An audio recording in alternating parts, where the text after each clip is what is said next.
పంతులు తర్వాత గణపతి పూజగా అమ్మ గణపతి పూజ. హలో, 2 మంత్రాలు మిస్ చేసావు నువ్వు. శ్రీనివాస కళ్యాణం 3 times చూసాను నేను. మంత్రాలు మిస్ చేశాడు గొత్తా. సరిగ్గా చదువు. వక్రతుండ మహాకాయ సూర్యకోటి సమప్రభ. బ్రో, గణపతి పూజ చూడాలి కదా, అందుకే కదా నేను తీసుకొచ్చింది. నోడు నోడు, నువ్వు పాడు పాడు. బాబు, ఏ ఊరి మీది? మాది వైజాగ్ సార్. పెళ్ళయిందా? కాలేదండి. మా అన్నయ్య గారు అమ్మాయికి కూడా పెళ్లి సంబంధాలు చూస్తున్నాం. సార్ మీ నంబర్ ఇవ్వండి, మనం పెళ్లి అయిపోయిన తర్వాత మాట్లాడుకుందాం. సరే, అమ్మాయిని తీసుకురండి. తీసుకురండి అమ్మా, త్వరగా త్వరగా. బ్రో, అటు కాదు ఇటు చూడు. Node node. అమ్మాయి అదిరిపోద్ది. అరే ఏంటో నీ సాడిజం.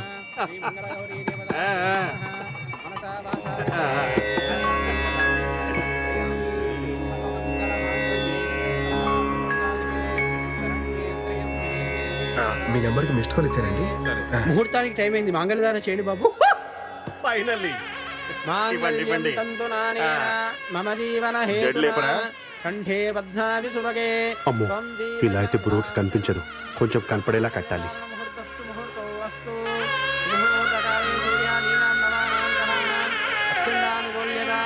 నాకు ఈ పెళ్లి ఇష్టం లేదు. నాకేమి మామూలే, ముందు కట్టించుకో. నువ్వు ఆగు. అరే నాన్న, నాకు ఈ పెళ్లి ఇష్టం లేదు. పెళ్లి ఇష్టం లేదా? నిన్ను అడిగే కదా ఇవన్నీ అరేంజ్ చేసాం, ఇప్పుడు ఎలా మాట్లాడుతున్నావు ఏంటి? నాకు ఇప్పటిదాకా క్లారిటీ లేదు, ఇప్పుడే వచ్చింది. ఏటది? నేను లవ్ చేస్తున్నాను.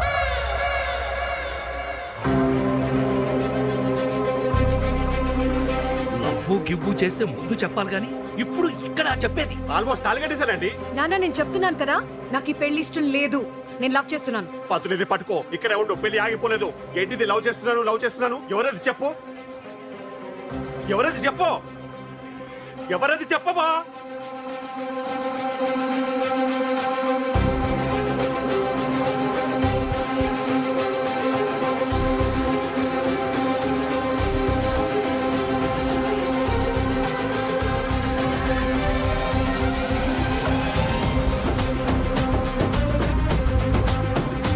బాబు, పెళ్లి కూతురు నిన్ను పెళ్లి చేసుకుంటానని చూపిస్తుందయ్యా. నన్ను ఎందుకు చూపిస్తుంది, ఊరుకోండి. అవును బాబు, నిన్నే.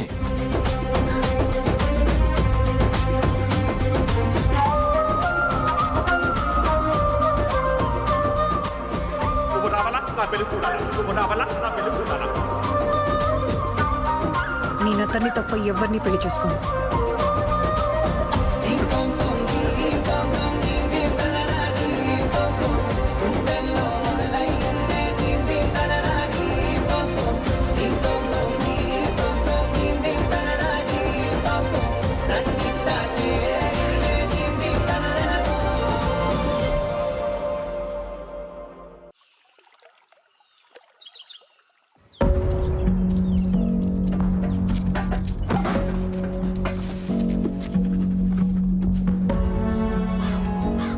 ఏంటమృత ఇదంతా? నాన్న, నీకు చెప్పాను కదా, అతని తప్ప ఇంకెవరిని పెళ్లి చేసుకోనని. అది కాదే.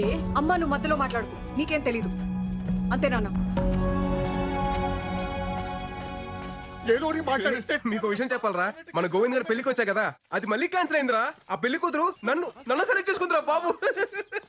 నన్ను చూపించి చేసుకుంటే నన్నే చేసుకుంటారా అంటుందిరా బాబు. అరే నిజంరా, మీకెందుకు అబద్ధాలు చెప్తాను.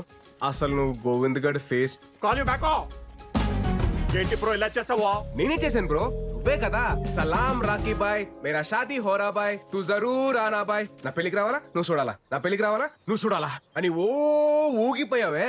ఆ అమ్మాయి నాకు కనెక్ట్ అయితే నన్ను హెంగ గొత్తే. ఆహా, కేజీఎఫ్ తోటే WWF హైదరాబాద్ కి బా. మా అమ్మకి చెప్పి 15,000 రెంట్ పెంచకపోతే కేలు. ఇదే వెరైటీ వార్నింగ్ రా బాబు. నువ్వు పోరా పో. పెళ్లికి వచ్చి గిఫ్ట్ ఇవ్వాలి, పిల్లల్ని తీసుకపోకూడదు చెప్తున్నాను నేను. అరే నువ్వు నాకు రిటర్న్ గిఫ్ట్ ఇస్తే నా తప్పెలా అవుద్దిరా? అప్పుడే అనుకున్నాను మిమ్మల్ని చూడగానే మీరు దండు పదం బ్యాచ్ అని. అరే గోవిందో గోవిందా, ఇక ఈ బ్యానర్ ఎందుకు రే? నా వల్ల నీకు పెళ్లి సెట్ అయింది, నువ్వు నాకు రుణపడి ఉన్నావురా. ఎక్కువ ఎక్కువ ఎక్కువ ఫస్ట్ ఎక్కప్ప, నీకు ఇంటికి వెళ్ళిన తర్వాత చెప్తా నేను ఏంటో. బాబు, మిమ్మల్ని ఒకసారి వెంకటరమణ గారు రమ్మంటున్నారు. వస్తున్నానండి. హలో అండి.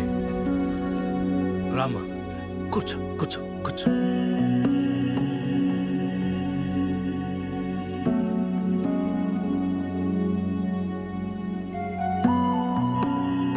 ఊరంతా భర్త నా కూతురు పెళ్లి చూసి అక్షంతలు వేసి వెళ్ళిపోతారనుకున్నాను.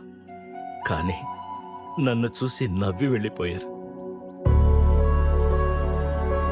ఇప్పుడు నా పరువు ప్రతిష్టల కన్నా మా అమ్మాయి సంతోషమే నాకు ముఖ్యం. తనకిష్టం లేని పెళ్లి చేస్తున్నానని నాకెక్కడో మనసులో పీకుతా ఉండేది. నిన్ను చూపించి పెళ్లి చేసుకుంటానన్నప్పుడు ఫస్ట్ నేను కంగారు పడిపోయాను. కానీ బాగా ఆలోచిస్తే అన్నీ అనుకున్నట్టే జరిగితే దేవుడికి ఇంకా పనే ఉంటుంది. నా కూతుర్ని పెళ్లి చేసుకుంటావా?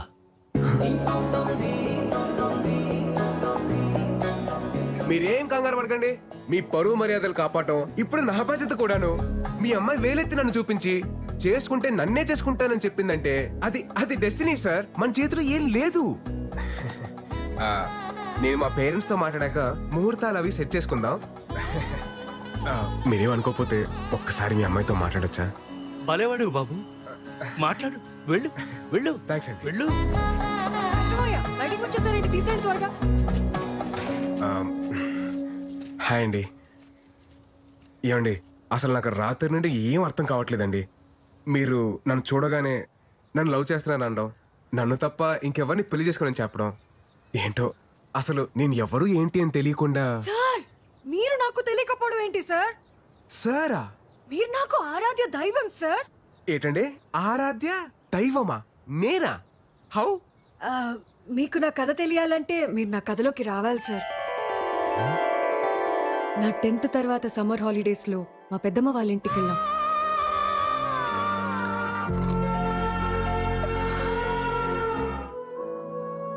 రాహుల్ అనే వచ్చాడే. ఎప్పుడొచ్చారా? మా రాహుల్ అన్నయ్య లవ్ లో ఫెయిల్ అయ్యి సూసైడ్ అటెంప్ట్ చేశాడు. అప్పుడు నాకు అనిపించింది, హాయ్ బాబోయ్, లవ్ అన్నది సినిమాల్లో చూపించినట్టు బయట బాగోదేమో. ఇంటర్లో మా శిరీష మేడం ఎప్పుడు నవ్వుతూనే ఉండేది. తనకి పెళ్ళయింది.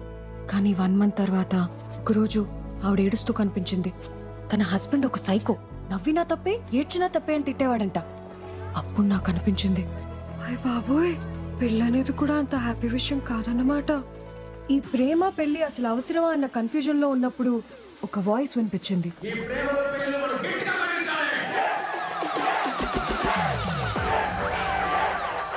ఇంట్లో కాయకూరలు కోయమంటేనే మనం చిరాకు పడతాం. అలాంటిది లవ్ లో ఫెయిల్ అయితే చేతులు కోసుకోవడానికి మాత్రం వెనకాడం. ఎందుకంటే మనకి టార్చరు. అందుకే ఈ ప్రేమలు పెళ్లిలు మనం గట్టిగా ఖండించాలి.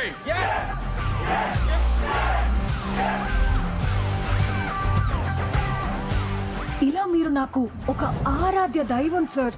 మీరు రాసిన ఒక్కొక్క శ్లోకం నా జీవితాన్నే మార్చేశారు సార్. తర్వాత సార్, మీకెలాగో ప్రేమ అంటే ఇష్టం ఉండదు, పెళ్లికి మీరు పచ్చి వ్యతిరేకి. మిమ్మల్ని ఒప్పించడం ఆ దేవుడి వల్లే కాదు, నా నాన్న వల్ల ఏమవుతుంది. సో అందుకే మిమ్మల్ని చూపించి ఎస్కేప్ అవుదాం అని స్కెచ్ చేశాను. ఎస్కేప్ వెళ్ళిపోతామనే. అప్పుడు నా లైఫ్ లోకి వచ్చి గొప్ప క్లారిటీ ఇచ్చారు. ఇప్పుడు మళ్ళీ వచ్చి నాకు దారి చూపించారు. Super sir. నన్ను సేవ్ చేయడానికి మళ్ళీ వచ్చారు. సార్, మీ నంబర్ చెప్పండి. 988 988 56 56 03 03 64. 64. సార్, వైజాగ్ రాగానే కాల్ చేస్తాను. Bye sir. Thank you sir.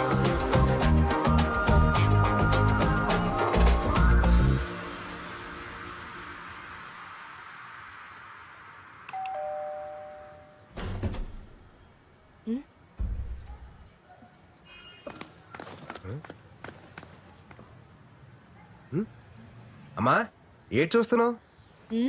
ఇంటికి రారా అని ఎన్నిసార్లు పిలిచినా రావు. అలాంటిది నువ్వొస్తే వర్షం పడాలి కదా, అదే చూస్తున్నాను. చాలా చేసావులే, లోపలికి పద. ఏంటి సడన్ గా ఏదైనా పని మీద వచ్చావా? ఫ్రెండ్ పెళ్ళుంటే వచ్చానండి. ఏమే ఏమన్నా బట్టల రేసుంటే తీసే, గ్యారంటీగా వర్షం వస్తుంది. ఓ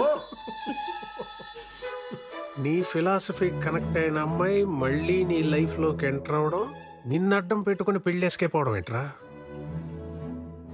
అదే మరి డెస్టినీ అంటే. ఇంతకే అమ్మాయి నీకు నచ్చిందా? నచ్చిందా అంటే బాగా నచ్చింది మాయ. కొత్తగా సిగ్గుపడుతున్నారు. హలో హలో ఎవరు? నేను సార్ అమృతని. చెప్పండి చెప్పండి. నేను వైజాగ్ వచ్చాను. రేపు మీరు ఫ్రీగా ఉంటే మేమందరం బయటకు వెళ్తున్నాం. మీరు నాతో వస్తే. నేను ఫ్రీగానే ఉన్నానండి, తప్పకుండా వస్తాను. Okay sir, bye. జాగ్రత్త. ఏమండి ఎక్కడికి వెళ్తున్నాం మనం? పక్కనే లంక గ్రామంకి సార్. రీసెంట్ గా తుఫాన్ వచ్చింది కదా, సో అక్కడ చేపల వాళ్ళ వలలు పడవలు కొట్టుకుపోయాయి. మేమే మనీ కలెక్ట్ చేసి కొన్ని వలలు కొన్నాం, అవి పంచడానికి వెళ్తున్నాం. నైస్. ప్రెసెంట్ ఏ జాబ్ చేస్తున్నారండి? మన కాలేజ్ లోనే జూనియర్ లెక్చరర్ గా వర్క్ చేస్తున్నాను సార్. ఓ వెరీ నైస్. మన కాలేజ్. నాకు చిన్న డౌట్. చెప్పండి సార్. నేను మీ పెళ్లికి వచ్చాను కాబట్టి నన్ను చూపించి ఎస్కేప్ అయ్యారు. నేను రాకపోయింటే పెళ్లి చేసుకునేదాన్ని సార్. ఏంటి? అవును, ఫస్ట్ నైట్ రూమ్ కూడా వెళ్ళేదాన్ని. Huh? రూమ్ నుంచి 10 minutes లో బయటకు వచ్చి ఆ గోవింద్ సంసార జీవితానికి పనికిరాడని చెప్దామని డిసైడ్ అయ్యాను సార్. గోవిందు కరెక్ట్ గానే కదా సార్? మైండ్ బ్లోయింగ్ ప్లాన్ అండి, మైండ్ బ్లోయింగ్ అంతే.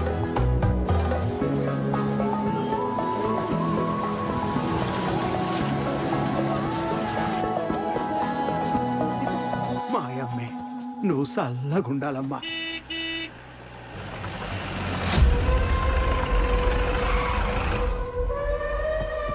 ఏంటిరా ఇదే? ఏంటిదే? రావణుడి లంకలో రావణ్ణి సాటుగా పంపగలేదురా. నాకు పడవలు వాళ్ళు పోనాయి. ఓ 10 ఇచ్చేయండి. రావణుడంటే 10 తలలుంటాయి, తలకో వాళ్ళు ఇచ్చేయండి అంతే. ఎవడని అయ్యాడు? ఈ ఊరికి పట్టిన పెంట అయ్యాడు. ఏటైనా మంచి జరిగినదనుకో తట్టుకోలేడు, సముద్రంలో కొట్టుకుపోనాడు కదా పాపిష్టు. మాట్లాడరా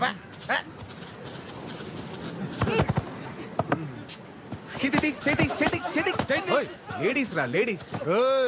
ఎవడురా నువ్వా? ఎవడో నానెవరైతే నీ గేట్లే అన్నయ్య. ఇందాక నేను చూస్తున్నాను. రావణుడు అంతావు, లంక్ అంతావు, పురాణాల మీద మంచి గ్రిప్ ఉన్నదేటి. రావణుడు అంటే లైకింగ్ అదేంటి? చిన్న నాటకం ఉంది, అర్థం ఏంటి? నాటకం ఏంటి తమ్ముడా? సపోజ్ నువ్వు ఈ లంకకి రావణుడువే అనుకో. ఇది సీతమ్మ కుటీరమే అనుకో. నువ్వు రావణుడలా వచ్చి సీతాదేవిని ఓటుకెళ్ళిపోయినావు అనుకో. పదవులేటి అన్ని ఓలలు నీయే. మరి సీత ఎక్కడ తమ్ముడో? ఇదిగో నేటి సీత. నువ్వు ఓటుకెళ్ళిపో అన్నయ్య. ఏటమ్మా సీత ఏటి చూస్తున్నావు? నీ కుటుంబం అయిపోయావు. బేగెలు సీతమ్మా. పురాణాలు కదా అన్నయ్య, పద్ధతికి వెళ్దాం. సీతమ్మను ఒట్టుకెళ్ళాలంటే లచ్చన తమ్ముడు గీత దాటి ఒట్టుకెళ్ళాలి కదేటి. లచ్చన ఓ లచ్చన అనియా బేగ వచ్చే గీత గీరా. వచ్చేస్తున్నాను అన్నయ్య, వచ్చేస్తున్నాను. గీతే కదా.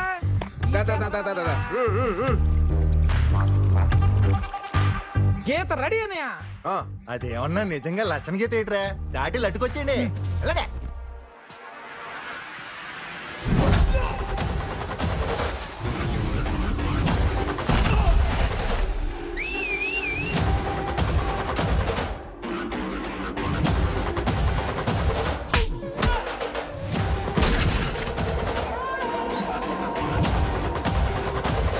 ఎక్కడికన్యా లచ్చన గీత దాడతావా?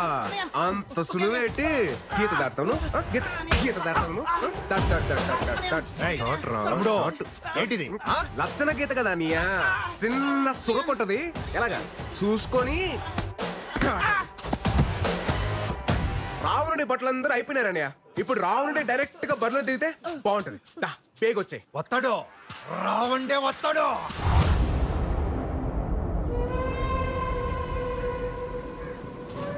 ఆగిపోయేటన్యా.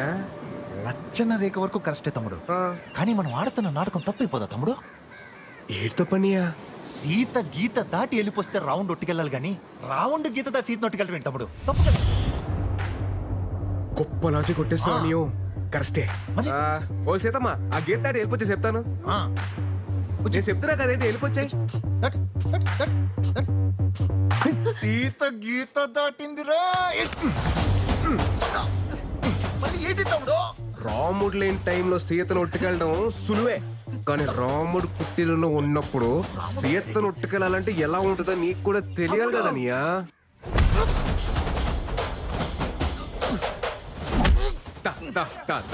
రావణ ఈడు రావండి అయితే మీరందరూ బట్టురా మిమ్మల్ని అందరిని ఇలా కాదురా ఇంకా ఈడు రావణుడు మీ అందరు తోలు తీసేయాలరా తీసేయాలి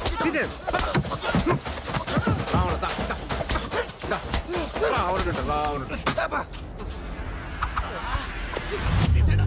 రాముడు కుటీరంలో ఉన్నప్పుడు సీత జోలికి వెళ్ళకూడదురా. రథం తోలు. తాత తీసుకోండి. ఇదంతా చూసా కనిపిస్తాంది. అప్పుడు సీతమ్మోరి పక్కన రాహులో ఉండుంటే సీతమ్మోరికి అన్ని కట్టాలొచ్చుండేవి కావేమో.